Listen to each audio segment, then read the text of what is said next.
స్తోత్రం స్తోత్రం స్తోత్రం స్తోత్రం స్తోత్రం స్తోత్రం స్తోత్రం స్తోత్రం. పరిశుద్ధుడా, ప్రేమ కలిగిన తండ్రి, నీకు వందనాలు, స్తోత్రం చెల్లిస్తున్నాము నాయనా. ఈ రాత్రికాల సమయంలో జరుగుతున్న కూడికను మీ చేతుల్లోనికి సమర్పిస్తున్నాం. కరెంటును సిస్టమ్ను మీరు స్వాధీనపరచుకున్నందుకే వందనాలు చెల్లిస్తున్నాము నాయనా.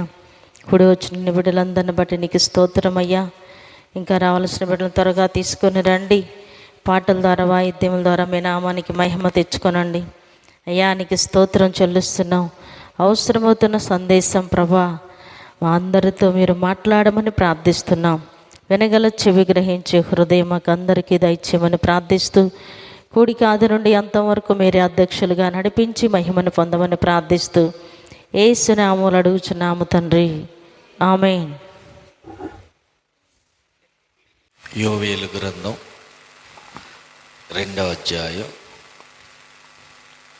యోవేలు గ్రంథం 2వ అధ్యాయం 28వ వచనం.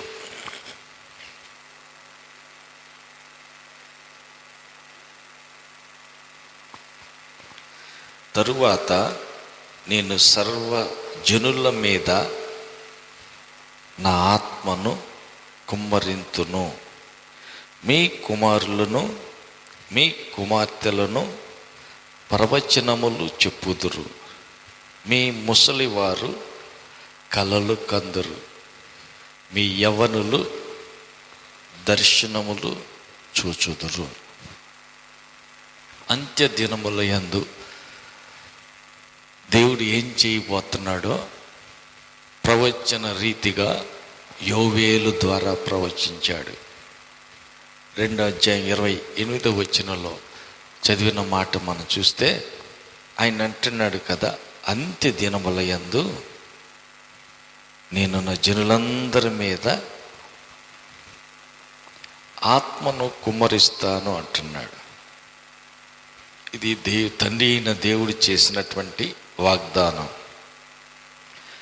కాబట్టి మీ కుమారులు మీ కుమార్తెలు ప్రవచనాలు చెప్తారు.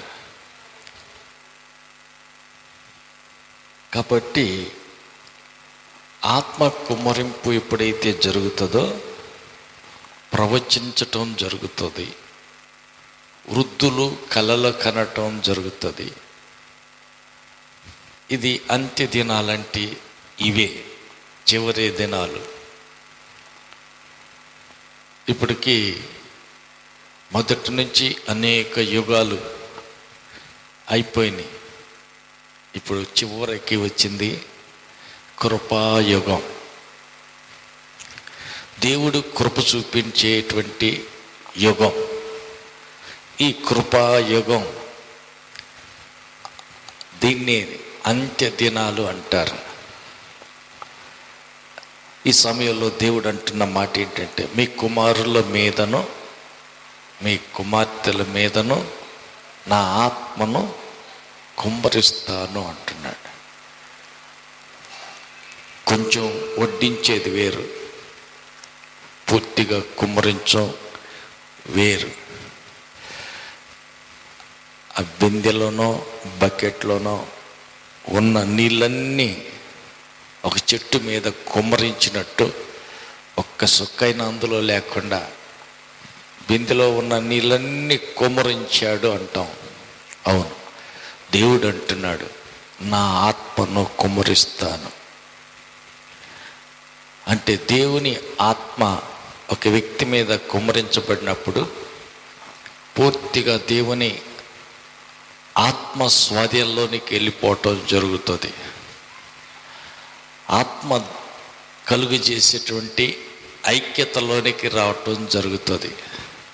ఆత్మ కలుగు చేసే, ఆత్మ ద్వారా కలిగే ఆ దేవుని ప్రేమ, దేవునిలో ఎంత ప్రేమ అయితే ఉందో అదంతా వ్యక్తి హృదయంలోనికి కుమ్మరించబడటం జరుగుతుంది.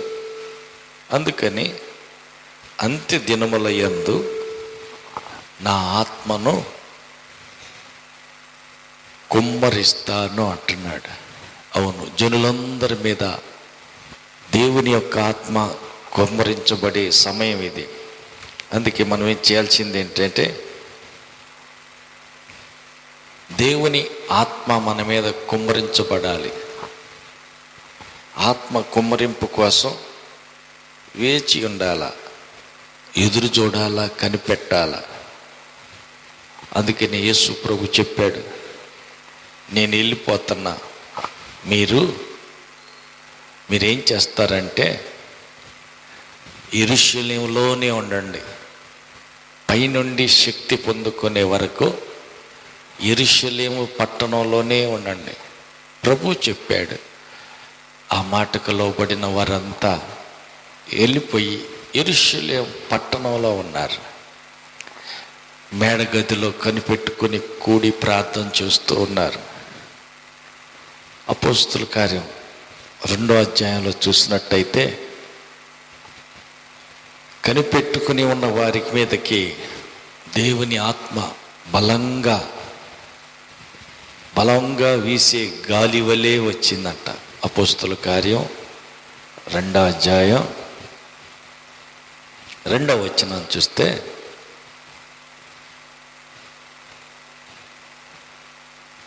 అక్కడ మాట చదువుతున్నా, అప్పుడు వేగంగా వీచు బలమైన గాలి వంటి ఒక ధ్వని ఆకాశం నుంచి అకస్మాత్తుగా వారు కూర్చుండి ఉన్న ఇల్లంతా నిండెను. హల్లెలూయా. కనిపెట్టుకున్నారు వీళ్ళందరూ. అంత్య దినాల యందు నా ఆత్మను కుమ్మరిస్తాను, పైనుండి శక్తి పొందుకోమని ప్రభు కూడా ఆ మాట చెప్పాడు. యేసు ప్రభు కూడా పైనుండి శక్తి పొందుకునే వరకు పట్టణంలోనే నిలిచి ఉండండి అని చెప్పబడింది. కాబట్టి వాళ్ళు కనిపెట్టే ఉన్నారు. మేడ గదిలో కూడుకొని కనిపెట్టి ప్రార్థన చేస్తూ ఉన్నారు. అకస్మాత్తుగా 50వ దినాన బలమైన ఒక గాలి వంటి ఒక శబ్దం వచ్చింది. ఏంటా అని చూస్తే దేవుడు తన ఆత్మను వారందరి మీద కుమ్మరించారు. అక్కడ దగ్గరగా 120 మంది ఉన్నారు. ఈ 120 మంది కూడుకొని ప్రార్థన చేస్తున్నారు. ఎవరెవరు? యేసు ప్రభు తల్లి, యోధా తప్ప మిగిలిన 11 మంది శిష్యులు, ఇంకా మిగతా కొంతమంది స్త్రీలు, మొత్తం అందరూ కలిసి 120 మంది కూడుకున్నారు. అక్కడ కూడుకొని ప్రార్థన చేస్తూ కనిపెడుతున్నారు. బలమైన గాలి వంటి శబ్దం వచ్చింది. అందరూ పరిశుద్ధాత్మతో నింపబడ్డారు. దేవుడు తన ఆత్మను కుమ్మరించాడు కాబట్టి అన్య భాషలు మాట్లాడుతున్నారు, కొత్త భాషలు మాట్లాడుతున్నారు. చుట్టుపక్కల ఉన్న అందరూ ఆశ్చర్యపోయారు. ఇదేంది, వీళ్ళు గలిలీయులు కదా, అవును వీళ్ళేంటి ఈ మన భాష మాట్లాడుతున్నారు అని ఆశ్చర్యంగా చెప్పుకున్నారు. చూడండి, అపోస్తుల కార్యం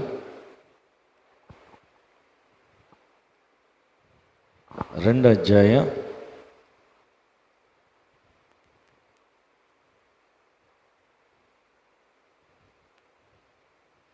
5వ వచనం నుంచి చదివితే,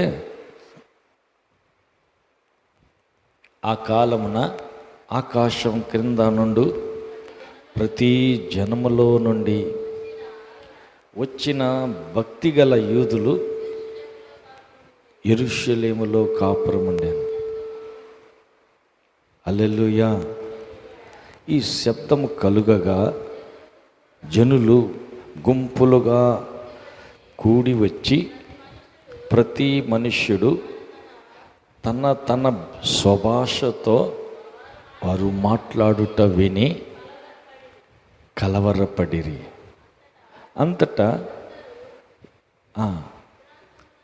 అందరూ విభ్రాంతి పొంది ఆశ్చర్యపడి, ఇదిగో మాటలాడుచున్న వీరందరూ గలిలీయులు గదా, మనలో ప్రతివాడు తాను పుట్టిన దేశపు భాషలో వీరు మాట్లాడుట మనం వినుచున్నామే.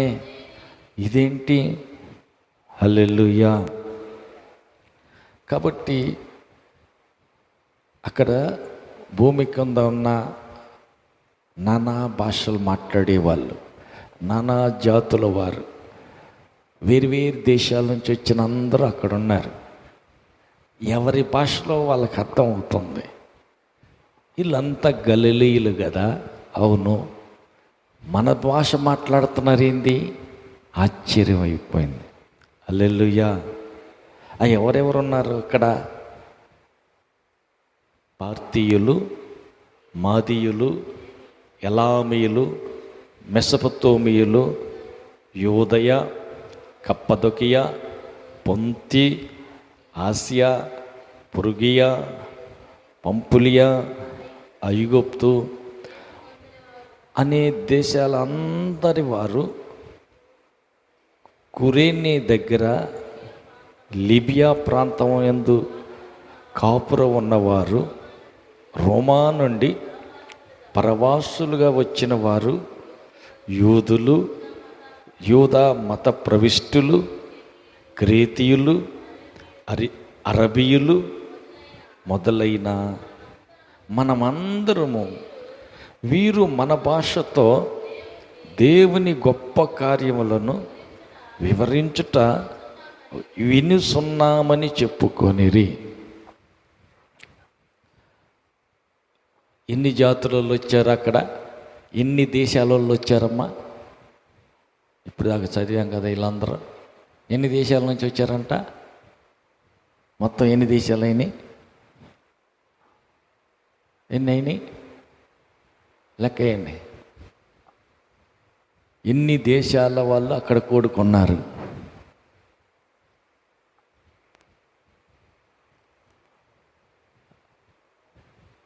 ఏం లెక్క వేయలేదా? బైబిల్ చదవండి, మళ్ళీ చదవండి.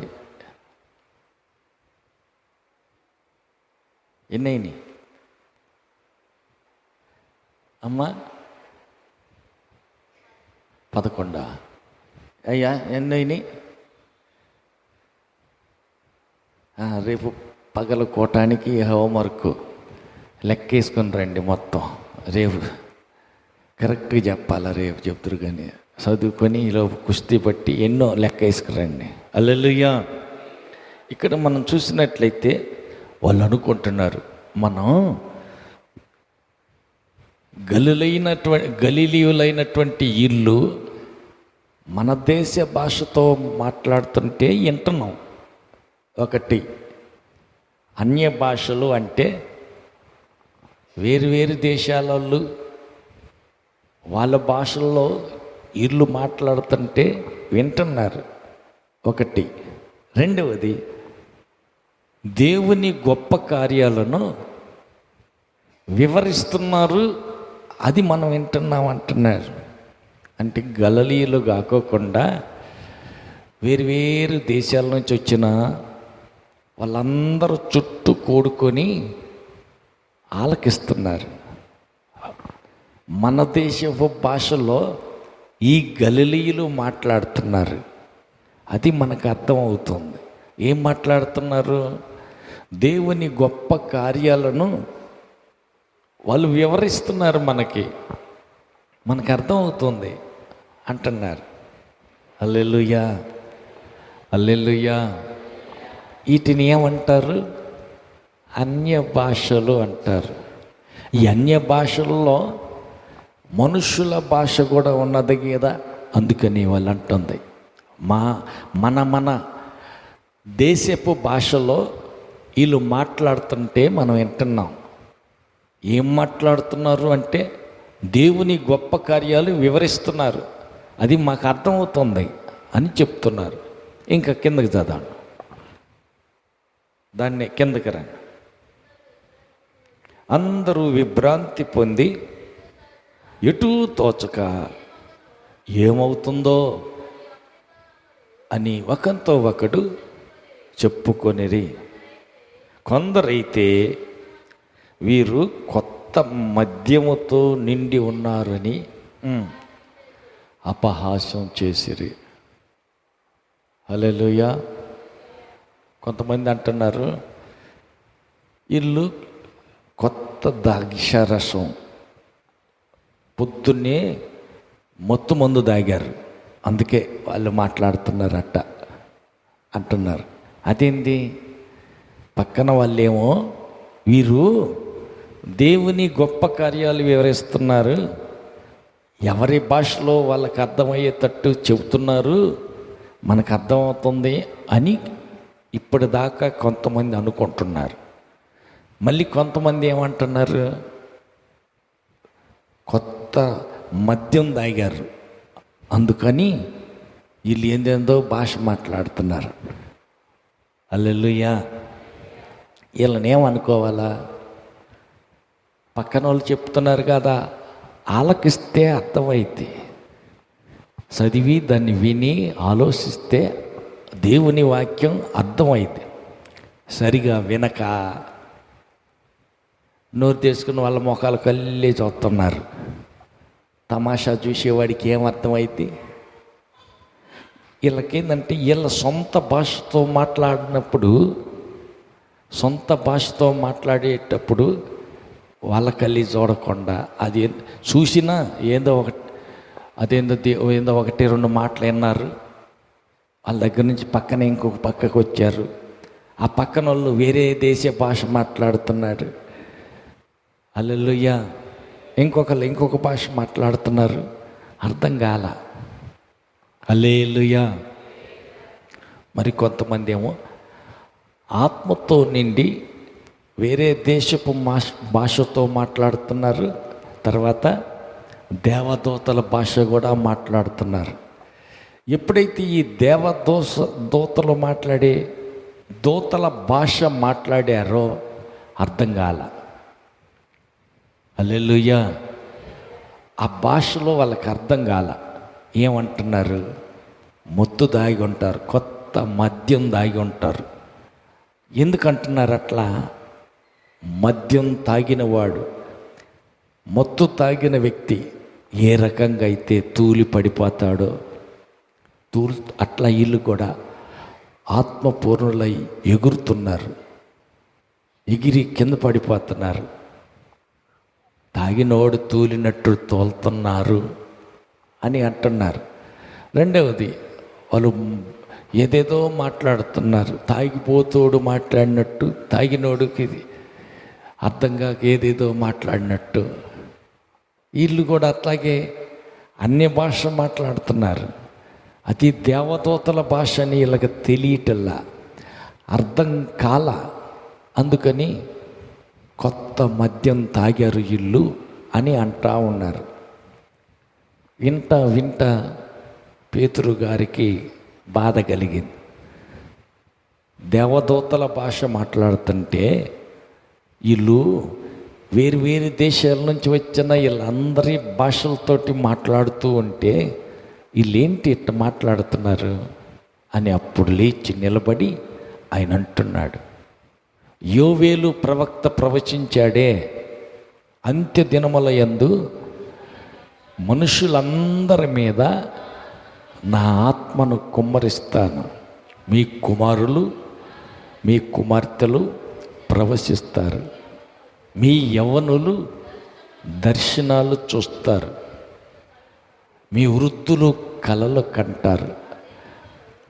ఆ మాట చెప్పిన దాన్ని గుర్తు చేసి వివరిస్తున్నాడు పేతురు. తండ్రి అయిన దేవుడు చేసిన వాగ్దానం ఇప్పుడు మీ మీద కుమ్మరించబడుతుంది అని చెప్పాడు. హల్లెలూయా. ఆ ఆత్మ కుమ్మరించబడటం జరిగింది. అందరూ అన్య భాషలు మాట్లాడుతున్నారు. అందుకని 1 కొరింథీ పత్రిక 13వ అధ్యాయం చూడండి. 1 కొరింథీయులకు రాసిన పత్రిక 13వ అధ్యాయం. మనుషుల భాషలతోనూ దేవదూతల భాషలతోనూ నేను మాట్లాడినను ప్రేమ లేనివాడనైతే మ్రోగిడి కంచువలెను గనగనలాడు తాళం వలెను నై ఉందును. హల్లెలూయా. అక్కడ వివరంగా చెప్తున్నాడు పౌలు. ప్రేమ లేదనుకో, దేవదూతల భాషలో మాట్లాడినా, మనుషుల భాషతో మాట్లాడినా, ప్రేమ లేకపోతే వ్యర్థుడనే. అంటే దేవదూతల భాష మాట్లాడటం కుదురుద్దా? అవును. మనుషుల భాష? అవును.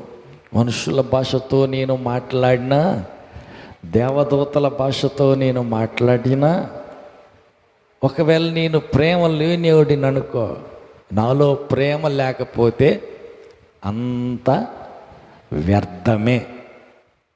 అంటే మనుషుల భాష, దేవదూతల భాష కూడా మాట్లాడొచ్చా? మాట్లాడతారా? అవును. వీళ్ళు మాట్లాడుతుంది దేవదూతల భాషే. హల్లెలూయా. మనుషుల భాష మాట్లాడినప్పుడు అర్థమవుతుంది, వీళ్ళేంటి గలిలీయులు కదా, మన స్వభాషలో మాట్లాడుతుంటే వింటున్నావేంది అనుకున్నారు. దేవదూతల భాష మాట్లాడినప్పుడు అర్థం కాల. అందుకని వీళ్ళు కొత్త మద్యం తాగారు అంటున్నారు. హల్లెలూయా. దేవదూతల భాష మాట్లాడవచ్చా? కుదురుద్దా? వీలైద్దా? అవును, కుదురుద్ది. ఆత్మతో నిండినప్పుడు అన్య భాషలు మాట్లాడుతున్నారే, అది దేవదూతల భాష. హల్లెలూయా, హల్లెలూయా. కాబట్టి అక్కడక్కడ అవసరమైన కాడ అన్య భాష, ఇతర దేశపు భాష కూడా వస్తుంది. ఉదాహరణకి ఒకసారి శాంతివర్ధన్ అని, ఎంఎస్ శాంతివర్ధన్ గారని ఒక పాస్టర్ గారు గుంటూరులో ఉండేవాడు. ఆయన చనిపోయాడు, ప్రస్తుతానికి లేడు. మొదటిగా ఆయన దినకర్ని గారిని పిలిపించి గుంటూరులో బ్రహ్మానందరెడ్డి స్టేడియం, ఆ స్టేడియంలో కోటాలు పెట్టించాడు.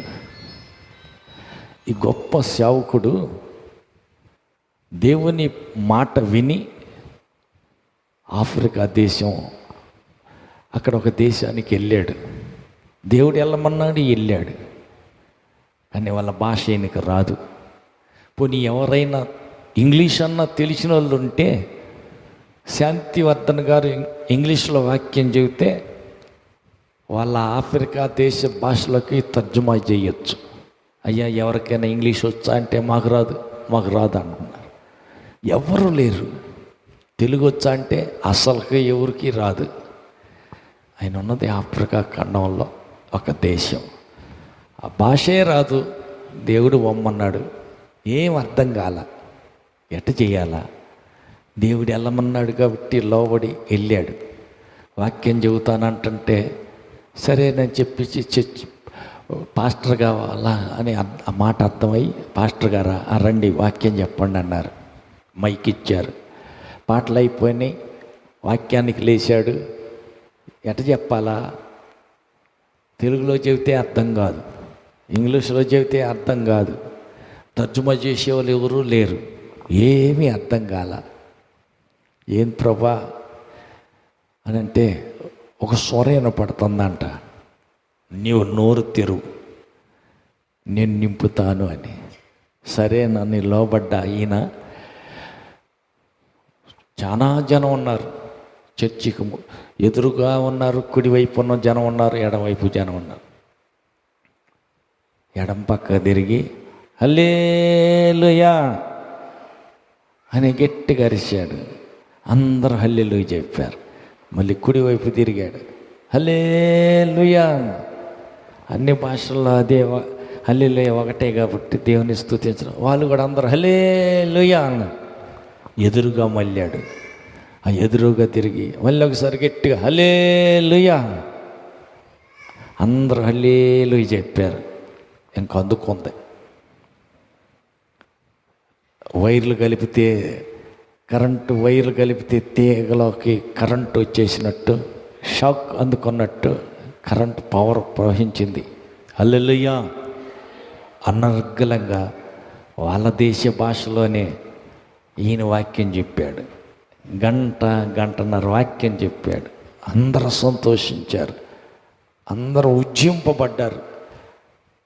మా భాష రాదన్నావు, ఎంత తేటగా స్పష్టంగా మా భాషలో నువ్వు వాక్యం చెప్పావు అన్నారు. వాక్యం అయిపోయి కిందకి దిగి వచ్చాక, ఏందమ్మా నాకు అర్థం కావట్లా, ఇప్పుడే కదండే మా భాషలో ఎంత బాగా వాక్యం చెప్పి ఏందండి అంటున్నావు, నాకు అర్థం కావట్లేదమ్మా. ఆ టయానికి దేవుడే మాట్లాడాడు. ఈయన నాలుక ఉపయోగించుకొని దేవుడే ఆ ప్రజలతో వాక్యం చెప్పి మాట్లాడాడు. మనుషుల భాష అది. ఆత్మతో మాట్లాడేవాడు మనుషులతో కాదు, దేవునితో మాట్లాడుతున్నాడు. 14వ అధ్యాయం చూడండి, మొదటి కొరింథీ పత్రిక 14వ అధ్యాయం మొదటి నుంచి కొన్ని మాటలు చదువుదాం.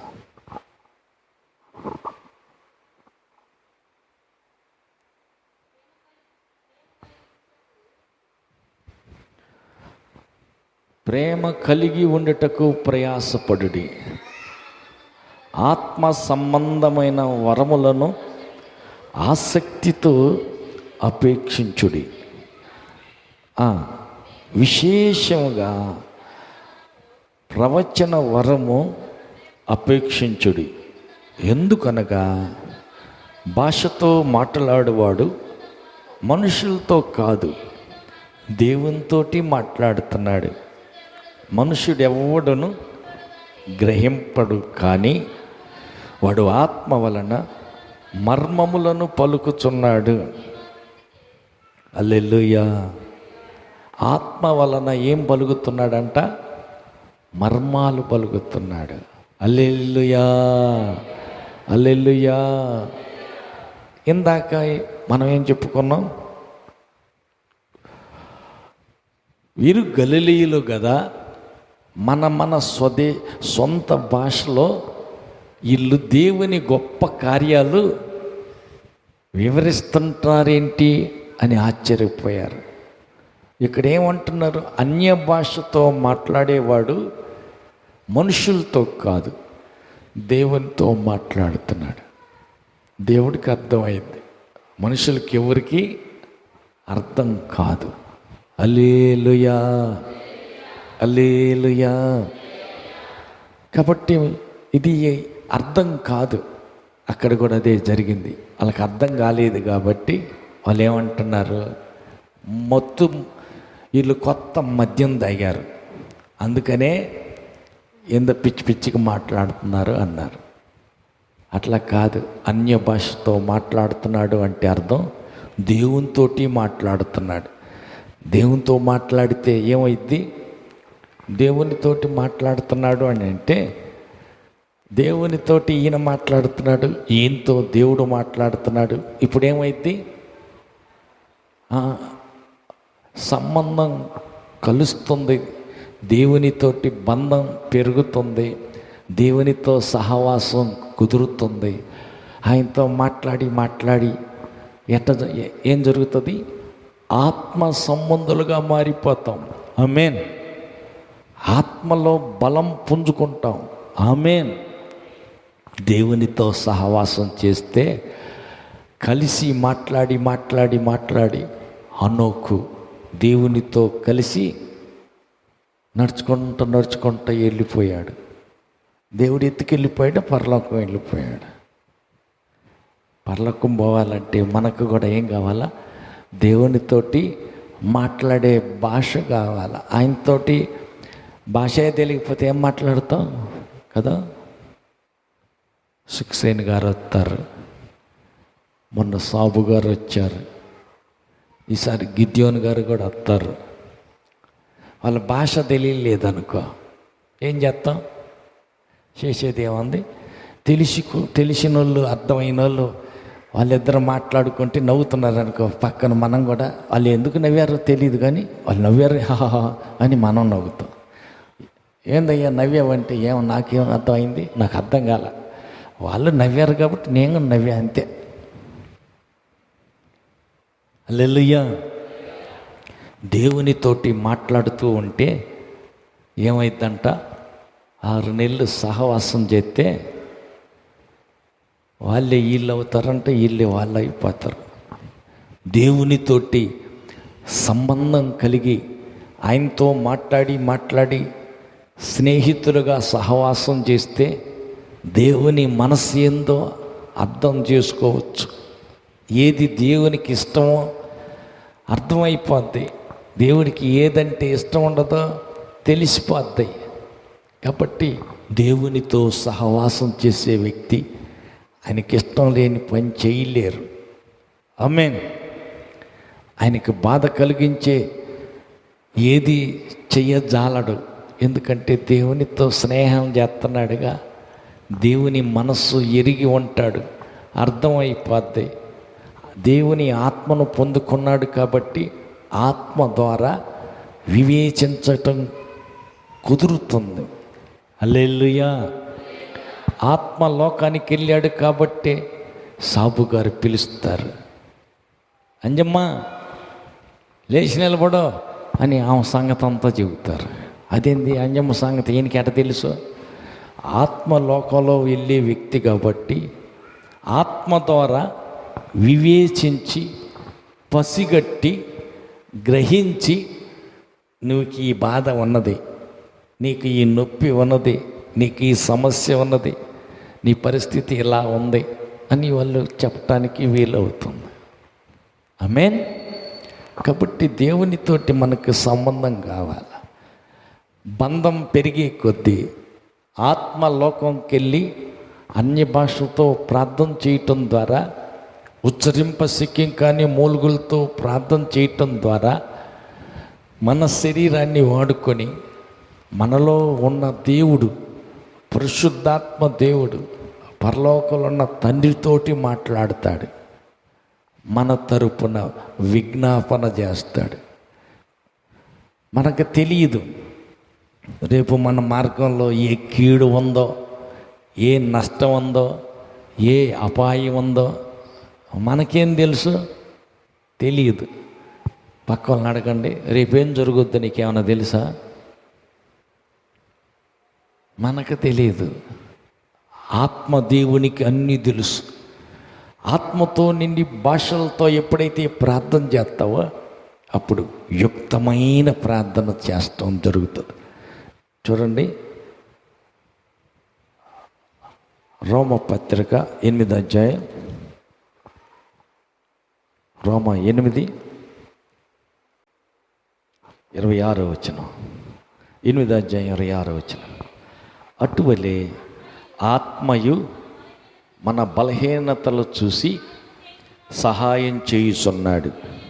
ఏలయనగా మనము యుక్తంగా ఎలాగో ప్రార్థన చేయవలెనో మనకు తెలియదు కనుక ఉచ్చరింపశక్యం కాని మూలుగులతో ఆ ఆత్మ తానే మన పక్షంగా విజ్ఞాపనం చేయుచున్నాడు. హల్లెలూయా. తానే మన పక్షంగా విజ్ఞాపన చేస్తున్నాడు. ఎవరు? ఆ ఆత్మదేవుడే. ఉచ్చరింపశక్యం కాని మూలుగులంటే అన్య భాష, దేవదూతల భాష, ఆత్మ భాష.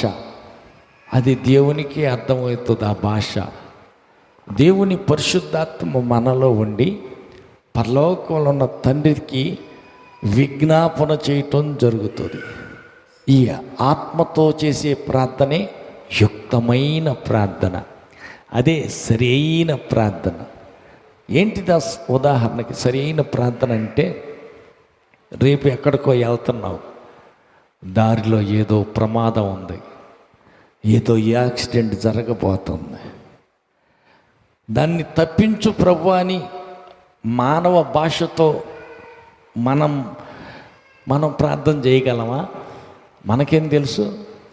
దారిలో రేపు పాము కనపడుతుంది, ఆ పాము కరుస్తుంది అని నీకేం తెలుసు? తెలియదు. మరి సరైన ప్రార్థన ఏంటంటే పాము కాటును తప్పించు ప్రభు అని ప్రార్థన చేయాలి. అది నీకు తెలిస్తే కదా. ఆత్మ దేవునికి మాత్రమే తెలుసు.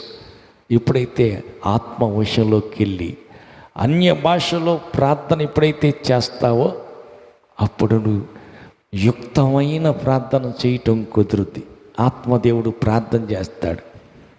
రేపు ప్రయాణంలో ఏమకి యాక్సిడెంట్ జరగబోతుంది, రేపు మార్గంలో పాము కరవబోతుంది, తప్పించు ప్రభువా అని తండ్రి అయిన దేవునికి నీ ఒంట్లో ఉన్న పరిశుద్ధాత్మ దేవుడు విజ్ఞాపన చేస్తాడు. అదే యుక్తమైన ప్రార్థన. ఆమేన్. ఆత్మతో నిండి అన్య భాషతో ఎప్పుడైతే ప్రార్థన చేసి ప్రయాణం అయ్యావో అనుకున్నట్టు యాక్సిడెంట్ పొంచే ఉంటుంది, కానీ దేవుడు తప్పిస్తాడు. ఆమేన్. అనుకున్నట్టు యాక్సిడెంట్ కాసుకొనే ఉంది, కానీ దేవుడు తప్పిస్తాడు. ఎందుకంటే అన్య భాషతో రాత్రి ప్రార్థన చేసిల్లా యుక్తమైన ప్రార్థన, సరైన ప్రార్థన జరిగింది కాబట్టి ఆ ప్రార్థన ద్వారా కీడు తప్పించటం జరిగింది. రావలసిన ప్రమాదం తప్పిపోయింది. అందుకే కొరియా దేశంలో జపాన్తో కలిసి యుద్ధం జరుగుతూ ఉంది. భయంకరమైన యుద్ధం. ఆ యుద్ధంలో ఎంతమందో సైనికులు చనిపోతున్నారు. ఈ ప్రార్థనకి వెళ్ళి ఆ విశ్వాసుల పిల్లలు కూడా యుద్ధానికి వెళ్ళారు.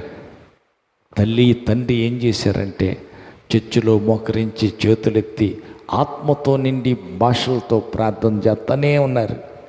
అక్కడ యుద్ధం జరుగుతూనే ఉంది. ఇక్కడ ఈ యవ్వనస్తులు, యుద్ధానికి వెళ్ళిన పిల్లల తల్లిదండ్రులు ప్రార్థన చేస్తున్నారు. ఆత్మతోటి అన్య భాషలో ప్రార్థన చేస్తూనే ఉన్నారు. గంటలు రోజులు అక్కడ యుద్ధం జరిగిన అన్ని రోజులు ఈ తల్లి తండ్రి ఏ టైంలో యుద్ధం జరుగుతుందో అక్కడ ఆ టైంలో వీళ్ళు తల్లి తండ్రి మోకరించి మందిరంలో ప్రార్థన చేస్తూ ఉంటారు. ఈ ప్రార్థన ఎప్పుడైతే జరుగుతుందో తర్వాత ఇంటికి వచ్చినాక వాళ్ళు చెప్పే సంగతులు ఏంటంటే, అమ్మా అయిపోయాను అనుకుంటా. ఎందుకంటే తుపాకీ కాల్చినప్పుడు శత్రువులు ఎదురుగా నా గుండె దగ్గరకు వచ్చేది. గుండె దగ్గరకు వచ్చిన తుపాకీ పైకి వెళ్ళిపోయేది. ఇదేంది వస్తుంది గుండెకి తగిలి చచ్చిపోతా, కింద పడిపోతానని నేను అనుకుంటే అది నా దగ్గరికి వచ్చింది. పైకి లేచి పైన నా తల వెంట్రుకల మీదగా దుయ్యను దూసుకుని పోవటం చూసా.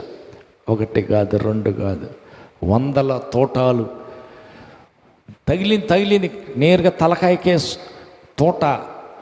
ఆ వదిలినటువంటి తుపాకీతో కాల్చిన గుండు ముఖానికి తగులుతుంది అనుకుంటే శివమ్మటికి బుయ్యమని శబ్దం చేసుకుంటూ శివమ్మటిగా రెప్పపాటులో దూసుకుని పోయేది. అట్ట ఎన్నో జరిగినాయి, కానీ మాకు కీడు జరగల. ఏ ఒక్క తుపాకీ గుండు మా ఒంటికి తగలకుండా దేవుడు తప్పించాడు. కారణం ఎదురుగా వచ్చినటువంటి గుండెకి తగలాల్సిన తుపాకీ గుండు తోట పైకి లేచిపోయిందంట. ఎంట్రుకలు అమ్మిటిగా ఆనుకొని పోయినట్టు ఈ శివమ్మిటిగా దూసుకుని పోతున్నాయి, కానీ ఎలగ తగలతల్లా. కారణం తల్లి తండ్రి ఆత్మతో నిండి అన్య భాషతో ఆత్మ ప్రార్థన చేస్తూ వచ్చారు కాబట్టి, యుక్తమైన ప్రార్థన జరిగింది కాబట్టి ప్రమాదాలు తప్పిపోయాయి, యాక్సిడెంట్లు తప్పిపోయాయి, కీడు తప్పిపోయింది, క్షేమంగా ఇంటికి రావటం జరిగింది. హల్లెలూయా. అదే యుక్తమైన ప్రార్థన. అదే పరలోకం నుండి దిగివచ్చిన శక్తితో నిండిన ప్రార్థన, శక్తివంతమైన ప్రార్థన, సరైన ప్రార్థన, ఆత్మతో నిండి అన్య భాషతో చేసే ప్రార్థన. అందుకని ఆయన అంటున్నాడు, అంత్య దినముల యందు మనుషులందరి మీద నా ఆత్మను కుమ్మరిస్తాను.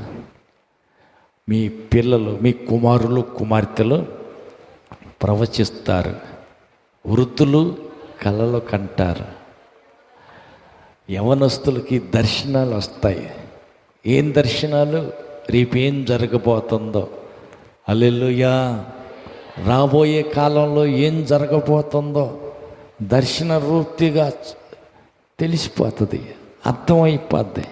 కాబట్టి ప్రియులరా, అంత్య దినాలంటే ఇదే ఆఖరి దినాలు, యుగ సమాప్తి కాబోతున్న దినాలు చివరకు వచ్చేసింది. అన్నిటికీ అంతం సమీపించింది.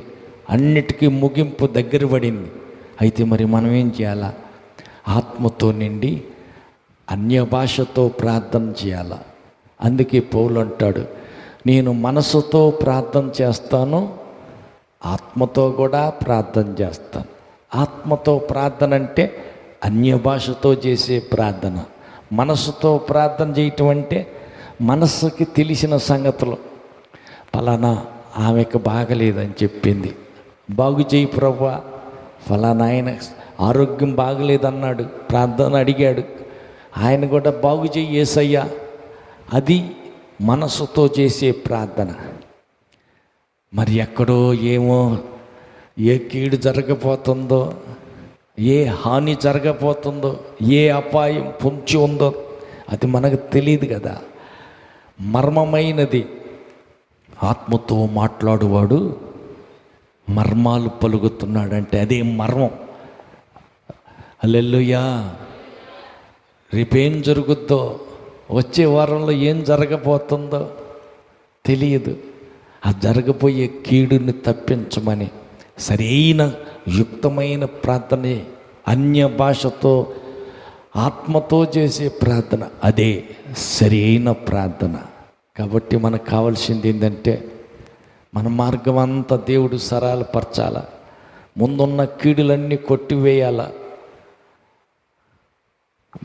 ఆయన అంటున్నాడు, నా యందు భయభక్తులు కలిగిన మీరు బ్రతికినట్టయితే ఆయన మనకు ముందుగా వెళ్ళి ప్రతి మెట్టను పూడ్చి, ప్రతి పల్లాన్ని పూడ్చి, ప్రతి మెరకను ఎత్తైన ప్రదేశాలని సదును భూమిగా చేస్తానంటున్నాడు. ఆమేన్. కాబట్టి నీ మార్గంలో నీకు ముందు పెద్ద పర్వతం లాంటి సమస్య ఉందా, దాన్ని సదును భూమిగా ఆయన మారుస్తాడు. ఆమేన్. నీ ఎదురుగా లోటు కనపడుతుందా, అగాధంలాగా లోయలాగా ఉందా, నీ పరిస్థితులన్నీ, ఆ లోటులన్నీ, కొరతలన్నీ ఆయనే పూడుస్తాడు. ఆమేన్.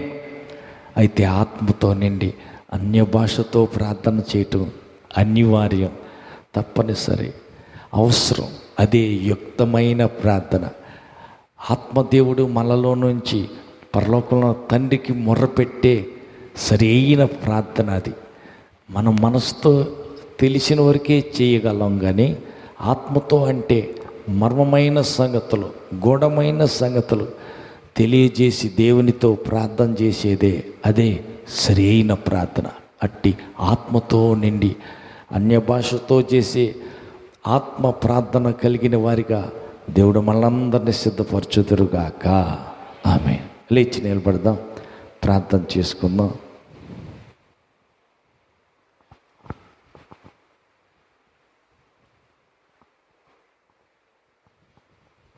ప్రార్థన చేద్దాం. చేతులు ఎత్తుదాం, కళ్ళు మొద్దాం, ప్రార్థన చేసుకుందాం. యుక్తమైన ప్రార్థన, ఆత్మ ప్రార్థన, అన్య భాషతో చేసే ప్రార్థన. ఆత్మయైన దేవుడు మనలో నుండి పరలోకంలో ఉన్న తండ్రి అయిన దేవుడికి మన తరపున విజ్ఞాపన చేసే ప్రార్థన. అదే యుక్తమైన ప్రార్థన, సరి అయిన ప్రార్థనా అనుభవాన్ని నాకు దయచేయి ప్రభువా. ఆత్మను నా యందు కుమ్మరించండి ప్రభువా. నీ హృదయం నాకు దయచేయి, నీ మనస్సు నాకు దయచేయమని అడుగుదాం. నన్ను క్రీస్తు వలె మార్చండి తండ్రి, నన్ను యేసు క్రీస్తు వలె మార్చండి అని చెప్పి అడుగుదాం. ప్రార్థన చేసుకుందాం, అందరూ ప్రార్థన చేద్దాం. సర్వాధికారి దయాళుడైన తండ్రి, నీకు వందనాలు, స్తోత్రాలు చెల్లిస్తున్నా. కూడి వచ్చిన బిడ్డలందరినీ మీరు ఆశీర్వదించండి, ఆదరించండి. రాలేకపోయిన బిడ్డలను క్షమించండి. మరో సమయమైన నీ సన్నిధికి రావటానికి ప్రతికూలమైన ప్రతి పరిస్థితిని అనుకూలింపజేసి అద్భుతం చేయమని దేవా, నీ బిడ్డలు ఒక్కొక్కరిని శుద్ధీకరణ కోటలో పూర్ణంగా బిడ్డలను శుద్ధీకరించి పరిశుద్ధపరిచి మహిమ గల మీ రాకకై బిడ్డలందరినీ సిద్ధపరచమని ప్రార్థిస్తున్నాం. విజయవాడలో ఉన్న రాజ్యం అక్కన తాకండి, సంపూర్ణ స్వస్థత ఇవ్వండి. పక్షవాతం నుంచి పూర్ణ విడుదల, స్వస్థత, నెమ్మది, సమాధానాన్ని బిడ్డకు దయచేయమని ప్రార్థిస్తున్నా. అలాగే పొద్దుల్లో సేవ చేస్తున్న సహోదరి జీము కొరకు ప్రార్థిస్తున్నా. వారి సంఘ సేవ పరిచర్యను, వారి బిడ్డలను దీవించమని, వారి పరిచర్యను, కుటుంబాన్ని బలిష్టమైన రెక్కలు నిన్న బిడ్డలను దాచి భద్రపరచమని ప్రార్థిస్తున్నాం. సహాయం చేయండి. అలాగే నీ కృపగల హస్తాన్ని చాపి దొడ్డారంలో ఉన్న ఎస్తేర్ రాణిని, తన పిల్లలిద్దరినీ బలిష్టమైన నీ రెక్కలు నిన్న దాచి భద్రపరచమని ప్రార్థిస్తున్నాం. సమస్యలో ఉండి, బాధలో ఉండి ప్రార్థన కోరిన ప్రతి బిడ్డను మీ చేతులకు సమర్పిస్తున్నాం. ఏ బాధలో, ఏ కష్టంలో, ఏ శ్రమలో ఉండి వారు ప్రార్థన కోరారో ఎరిగిన దేవా, వారి సమస్యలన్నీ సద్దానిసమని ప్రార్థిస్తున్నాం. వారి సమస్యలు వెనక దాగిన ప్రతి దురాత్మను యేసు నామములో వారి వంటిని, ఇంటిని ఇడిసి పారిపోమ్మని ఆజ్ఞాపిస్తున్నాం. ప్రతి కలత, కలవరం, భయభీతి వెనక దాగిన ప్రతి దుర్మార్గుని కట్లన్నీ యేసు నామములో తెగిపోవునుగాక. భయభీతితో, కలత, కలవరాలతో ఉన్న కుటుంబాలకు శాంతి, సమాధానం, నెమ్మది కలుగునుగాక. నజరేయుడైన యేసు నామములో విడిపోయిన కుటుంబాలు కట్టబడునుగాక. దేవా, నీ నామం పేరట నీ బిడ్డలో కోల్పోయినది, పోగొట్టుకున్నది రెట్టింపు వారికి అనుగ్రహించుదురుగాక. ప్రభు, ఒక్కొక్క బిడ్డను దయతో జ్ఞాపకం చేసుకొని బలమైన నీ ఆత్మతో అభిషేకించి ఆత్మీయ జీవితంలో ఎదగనీయకుండా అడ్డుగా వచ్చి ప్రతి అంధకార శక్తులన్నీ యేసు నామములో వారి మార్గాన్ని విడిచిపెట్టమని ఆజ్ఞాపిస్తున్నాం. విజయం కలుగునుగాక. నీ బిడ్డలకు జయం కలుగునుగాక. ప్రభు, ఒక్కొక్కరిని జ్ఞాపకం చేసుకుని ఆత్మ బలంతో నీ బిడ్డల్ని బలపరచమని, అంధకార శక్తులను, దుడుమాడు దయ్యపు శక్తులను పారదోలగల బలవంతులుగా చేసి బలపరిచి మహిమగల నీ రాకకై నీ బిడ్డలందరినీ సిద్ధపరచమని కోరుకుంటూ, దేవా, కృపతో నీ బిడ్డలందరినీ జ్ఞాపకం చేసుకొని ఆత్మలో బలవంతులుగా చేసి ఆశీర్వదించమని, బలహీనలను, కృంగిన వారిని లేవనెత్తి ఉజ్జింపజేసి నీ రాకకై సిద్ధపరచమని కోరుతూ, ఘనత మహిమ నీకు మాత్రం చెల్లిస్తూ యేసు నామములో వేడుకుంటున్నాం తండ్రి. ఆమేన్. మన ప్రభువైన యేసుక్రీస్తు కృపయు, తండ్రిని దేవుని ప్రేమయు, పరిశుద్ధాత్మని యొక్క అన్యోన్య సహవాసం కూడి వచ్చిన మనకును సర్వలోక పరిశుద్ధులందరికీ సదాకాలం తోడైండి నడిపించును గాక.